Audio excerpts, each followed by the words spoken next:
Hey everyone, welcome to all of you on this platform. और आज की इस वीडियो में हम करने वाले हैं गोल्ड लीफ इलेक्ट्रोस्कोप के बारे में। दैट इज़ ये टॉपिक है 12th class NCERT physics first chapter का पिक। A simple apparatus to detect charge on a body is gold leaf electroscope. तो एक अपरेटस बहुत ही सिंपल सा अपरेटस सही है जिसकी वजह से हम क्या करते हैं, किसी भी बॉडी पर कितना चार्ज है उसको डिटेक्ट करने की कोशिश करते हैं। तो वो हमारे पास है gold leaf electroscope. It consists of vertical metal rod housed in a box with two thin gold leaves attached to its bottom end। तो इसमें क्या होता है, इसमें एक वर्टिकल मेटल रोड जो है वो होती है एक बॉक्स के अंदर, और उसके ऊपर छोटी छोटी गोल्ड लीव्स जो है उसके बॉटम पे अटैच होती है gold leaves.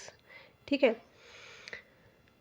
When a charged object touches the metal knob at the top of the rod, तो जैसे ही कोई भी चार्ज्ड बॉडी मेटल रोड के बिल्कुल यहाँ वाले पॉइंट पे टच करती है तो क्या होगा, charge flows on to the leaves and they diverse.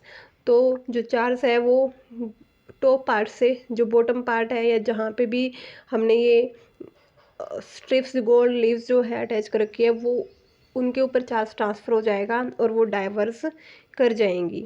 The degree of divergence is the indicator of the amount of charge. और वो कितनी डाइवर्स हुई है उसी से हमें पता लगेगा कि जो चार्जेस है वो कितना है या अमाउंट ऑफ चार्जेस कितना है।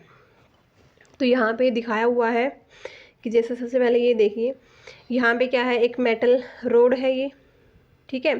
और इसके जो बॉटम पार्ट है ये वाला, यहाँ पे क्या किया हुआ है, दो गोल्ड लीव्स को जो है यहाँ पे चिपकाया हुआ है या इससे अटैच किया हुआ है। और यहाँ पर हम किसी भी दूसरी ऑब्जेक्ट से जिसके ऊपर पॉजिटिव चार्ज है उससे हमने इसको जो है टच करवाया, तो टच करवाने की वजह से सारा चार्ज इस रोड में ट्रांसफ़र हो जाएगा और इन लीव्स तक ट्रांसफ़र हो जाएगा। तो इन लीव्स पे, दोनों लीव्स पे पॉजिटिव चार्ज आएगा और पॉजिटिव चार्ज एक दूसरे को रिपेल करता है, तो इस वजह से ये दोनों फैल जाएंगी, स्ट्रिप्स दोनों एक दूसरे से दूर हटने की कोशिश करेंगी।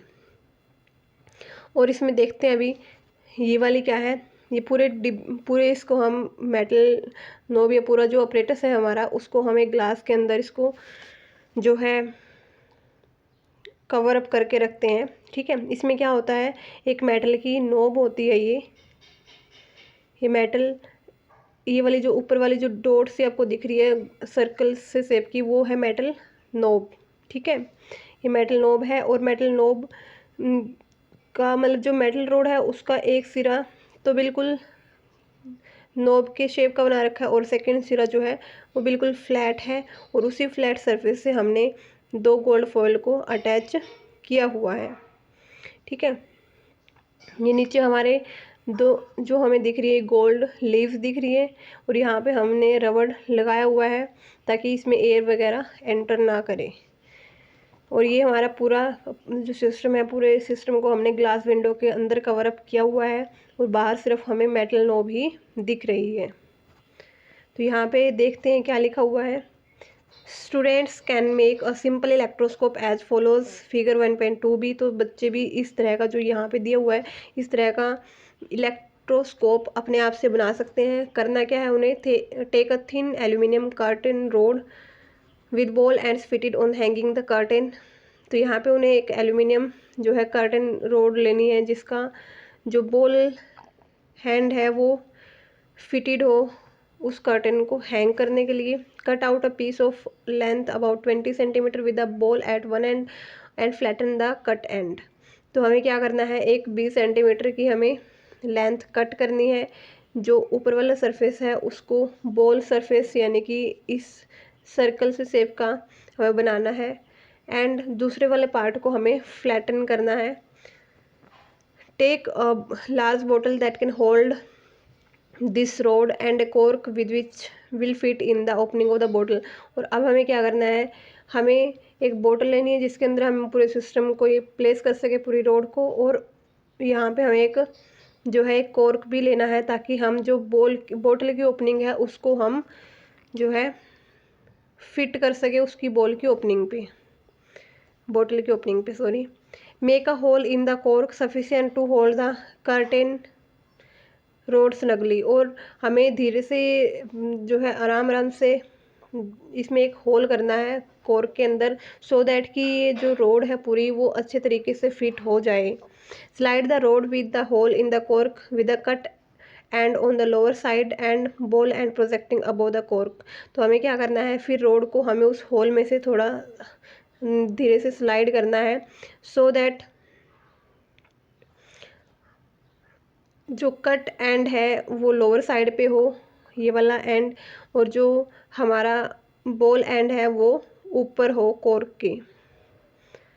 Fold a small thin aluminium foil about 6 cm in length in the middle and attach it to the flattened end of the rod by cellulose tape. तो हमें क्या करना है, एक छोटी सी 6 सेंटीमीटर के अबाउट हमें एक एल्यूमिनियम फॉयल लेनी है, और उसको मिडल में से, जैसे हमारे पास ये फॉयल है तो उसको मिडल में से हमें फोल्ड करना है। ठीक है, मिडिल में से यहाँ से हम फोल्ड करेंगे, दो फोल्ड इसके हो जाएंगे, और देन हमें क्या करना है, सेलुलोज टेप से हमें जो फ्लैट एंड है इस पूरी एल्यूमिनियम या रोड का, तो इससे हमें पेस्ट करना है।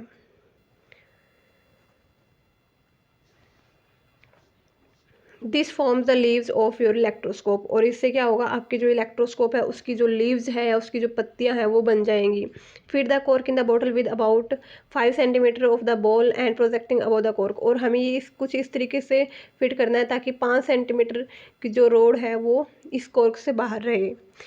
ए paper scale may be put inside the bottle in advance to measure separation of leaves, और हमें यहाँ पर हम स्केल भी यूज कर सकते हैं, पेपर स्केल जिसको हम बोलते हैं, ताकि हम ये देख सकें कि दोनों जो पत्तियाँ हैं वो कितनी जो है दूर यहाँ पर हुई है, कितनी डाइवर्स हुई है, सो दैट हमें पता लग जाए कि जो अमाउंट ऑफ चार्जेस है वो कितना स्ट्रॉन्ग है। The separation is a rough measure of amount of charges on the electroscope, और जो सेपरेशन है उससे हमें एक मेजरमेंट मिलेगी ताकि हमें ये पता लग जाए कि अमाउंट ऑफ जो चार्जेस है वो कितना है और कितनी ये डाइवर्स हुई है। To understand how the electroscope work, use the white paper strip we use for seeing the attraction of charge bodies, और हमें ये देखना है कि हमारा जो इलेक्ट्रोस्कोप है वो कैसे वर्क करता है, तो आपको वाइट पेपर स्ट्रिप्स यूज़ करनी है। ठीक है, ताकि आप उनकी सेपरेशन को आप ये अंदाज़ा लगा सके कि कितना उनमें सेपरेशन हुआ है। Fold the strips into half so that you can make a mark of fold. तो स्ट्रिप्स को आपको क्या करना है, जो पेपर स्ट्रिप है उसको आपको फोल्ड करना है हाफ में, सो दैट आप क्या कर सको, मार्क ऑफ फोल्ड आप बना सको। Open the strip and iron it रफली with a mountain fold up as shown in figure 1.3। उसके बाद आपको क्या करना है, इसको फोल्ड करने के बाद थोड़ा इसको आयरन अप करना है। ठीक है, तो आपको क्या करना है, open the strip and iron it lightly with the mountain fold up. तो आपको क्या करना है, यहाँ पे इस स्ट्रिप को होल्ड करना है और इसको अच्छे तरीके से आपको आयरन करना है। ठीक है, जैसे कि आपको फिगर 1.3 में दिखाया गया है। उसके बाद hold the strip by pinching it at the fold, you should notice that the two halves move apart। उसके बाद क्या करना है आपको, जहाँ पे फोल्ड आपने किया था यहाँ वाले पार्ट पे, ठीक है, ये वाले पार्ट से आपको होल्ड करना है अपनी उंगली से, और देखना है कि कितनी जो ये स्ट्रिप्स है वो एक दूसरे से सेपरेट हुई है। और सेम प्रोसीजर पे क्या करता है, ये हमारा इलेक्ट्रोस्कोप भी वर्क करता है। This shows that strip has acquired charge on ironing. तो जैसे ही हमने इन स्ट्रिप्स को आयरन किया था तो इससे क्या हुआ, इनके ऊपर चार्ज आ गया है। When you fold it into half, अगर आपने इसको हाफ में फोल्ड किया तो दोनों के दोनों हाफ पे क्या होगा, सिमिलर चार्ज आ जाएगा। Hence they repel each other, और इस वजह से ये दूसरे को रिपेल यहाँ पर करेंगी। The same effect is seen in the leaf electroscope, और सेम जो इफेक्ट है वो हमें लीफ इलेक्ट्रोस्कोप में देखने को मिलता है। On charging the curtain rod by touching the ball end with the electrified body, charge is transfer to the curtain rod and the attached aluminium foil. तो जैसे ही हम क्या करते हैं, लीफ इलेक्ट्रोस्कोप में हम क्या करते हैं, जो बॉल एंड है उसको हम टच करवाते हैं किसी भी इलेक्ट्रिफाइड बॉडी से, और उस वजह से क्या होगा, जो चार्ज है वो पूरी कर्टन रोड में ट्रांसफ़र हो जाएगा, और लास्ट में जो एल्यूमिनियम रोड हमारे पास है उनमें चार्ज ट्रांसफ़र हो जाएगा। Both the halves of the foil get similar charge and therefore repel each other. तो दोनों के दोनों हाफ पे क्या होगा, सेम चार्ज आएगा, और इस वजह से वो एक दूसरे को रिपेल कर देंगी। The divergence in the leaves depend on the amount of charge on them, और जो डाइवर्जेंस है लीव्स में कि कितनी वो एक दूसरे से दूर हटी है, उससे हमें पता लगेगा कि इनके ऊपर चार्ज कितना ज़्यादा आया है। Let us first try to understand why material bodies acquire charge. तो पहले हम ये देखने की कोशिश करते हैं कि क्यों जो बॉडीज़ है, मटेरियल बॉडीज़ है, उन पे चार्ज एक्वायर होता है। You know that matter is made up of atoms and और मॉलिक्यूल्स। तो आपको ये तो पता होगा जो मैटर है वो एटम्स और या फिर मॉलिक्यूल से मिलके बना होता है। Although normally the material are electrically neutral they do contain charges but their charges are exactly balance. तो हमें ये भी पता है कि हर जो चीज़ है यहाँ पर, हर जो मैटर है वो क्या है, इलेक्ट्रिकली न्यूट्रल है या वो बैलेंस्ड है, और उनके अंदर चार्जेस तो होते हैं बट चार्जेस क्या हैं, वो एग्जैक्टली बैलेंस होते हैं। जितने पॉजिटिव होंगे उतने ही हमारे पास नेगेटिव होंगे, तो टोटल ओवरऑल जो बॉडी है वो क्या रहेगी, बैलेंस्ड रहेगी। Forces that hold the molecules together, forces that hold atoms together in a solid, the adhesive force of glue and forces associated with surface tension, all are basically electrical in nature।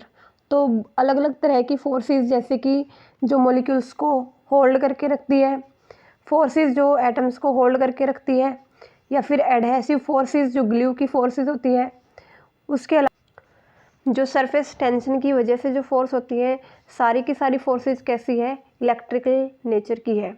और वो arise क्यों होती है, arising from the forces between charge particles, क्योंकि charge particles के बीच में forces है, तो इस वजह से जो ये सारी फोर्सेज है वो अराइज होती है।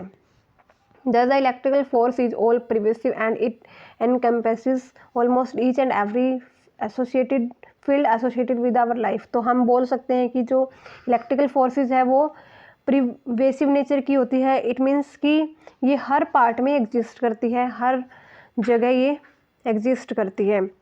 And it encompasses almost every and each and every field associated with our life, और ये हर पार्ट को कवर अप करती है, हमारी लाइफ से जो हर पार्ट जुड़ा हुआ है या हर फील्ड से ये एसोसिएटेड है।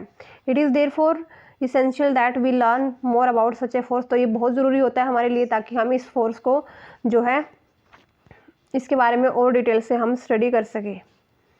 To electrify a neutral body we need to add और remove one kind of charge. तो अगर हमें कोई भी बॉडी को इलेक्ट्रीफाई करना है, कोई भी न्यूट्रल बॉडी को, तो हमें क्या करना होगा, या तो उसके अंदर हम एक तरह का चार्ज ऐड करेंगे या एक तरह का चार्ज हम उसमें से रिमूव कर सकते हैं।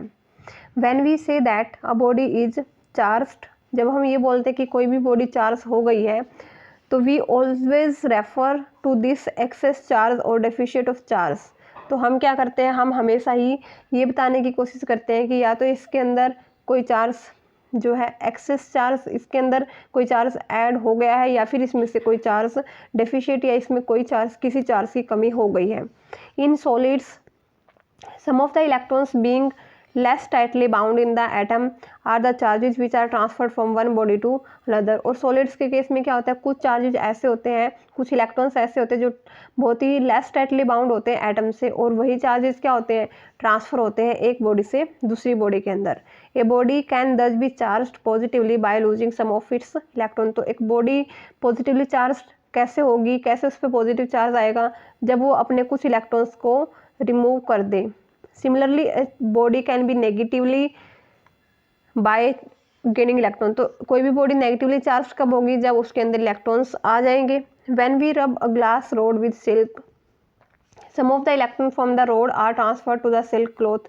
तो जब हम मेटल या ग्लास रोड को हम सिल्क के कपड़े के साथ टच करवाते हैं, तो होता क्या है कि जो हमारे पास ग्लास रोड है उसके कुछ इलेक्ट्रॉन्स सिल्क के पास चले जाते हैं, और इस वजह से जो ग्लास रोड है वो पॉजिटिवली चार्ज हो जाती है और जो सिल्क क्लॉथ है वो नेगेटिवली चार्ज्ड हो जाता है।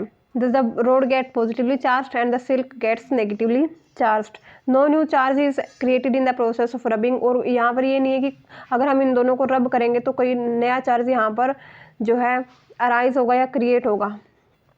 बट होता क्या है कि वही चार्जेस क्या होते हैं, एक बॉडी से दूसरी बॉडी में ट्रांसफ़र होते रहते हैं। Also number of electrons that are transferred is a very small fraction of total number of electron in the material body. तो जो इलेक्ट्रॉन्स ट्रांसफ़र हुए हैं वो बहुत ही कम अमाउंट में होते हैं। जितने बॉडी में नेगेटिवली चार्ज पार्टिकल हैं उससे बहुत ही कम अमाउंट में, जो बहुत ही कम फ्रैक्शन में इलेक्ट्रॉन्स एक दूसरे से ट्रांसफ़र होते हैं। Also, only the less tightly bound electrons in the material body can be transferred from it to another by rubbing। और सिर्फ ये नहीं है कि हर इलेक्ट्रॉन जो है ट्रांसफ़र हो जाएगा, वो वही इलेक्ट्रॉन ट्रांसफ़र होगा जो क्या हो, लेस टाइटली बाउंड हो। Therefore, when a body is rubbed with another, the body gets charged, and that is why we have to stick to certain pair of electrons to notice charge on rubbing the bodies।